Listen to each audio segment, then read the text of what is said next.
Uniquify supports a plethora of cases when it comes to HardOps.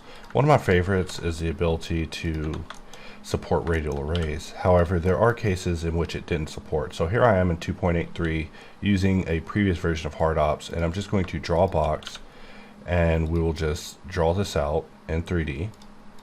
And I'll just go back and grab this edge, and let's just convert this into a curve using curve extract, but right click to cancel. So I'm going to select the curve, select the mesh, press Q, and we'll choose curve modifier and use the F9 to roll through options until we have it deforming properly on our curve. So if we wanted to, say, duplicate this shape and move it, we would need to select the curve, the cutter, and the mesh in order to press Shift D and move it over. So that's actually where the job of Uniquify comes in, where you should be able to just make a basic selection, go under operations, and shift click Uniquify in order to duplicate it and move it. However, we see in this case that it doesn't actually work out. In fact, it fails. We just say that that is a failure. So this was reported to us by a user, and I'm happy to announce that this unique case has now also been supported. So if we jump over to the other Blender, I will just tab into edit mode and we'll just draw our cut.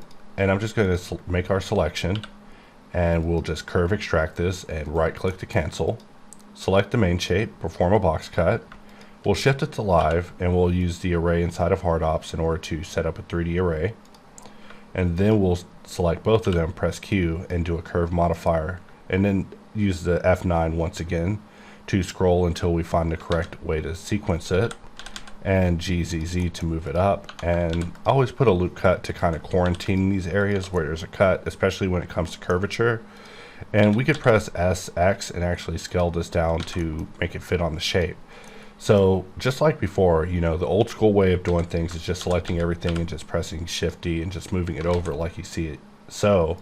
But now I just want you to know that if you are using the latest version of HardOps, you can press Q, and when you shift click Uniquify, it will actually duplicate the curve case as well. So this is now supported by Uniquify, even though this isn't part of the same parent chain, but definitely is part of the same boolean chain. So relationships when it comes to booleans and meshes can get a little complicated, and so I wouldn't so much say this was a bug, but just a type of oversight when it comes to the type of relationships that can be had between meshes, booleans, and curves.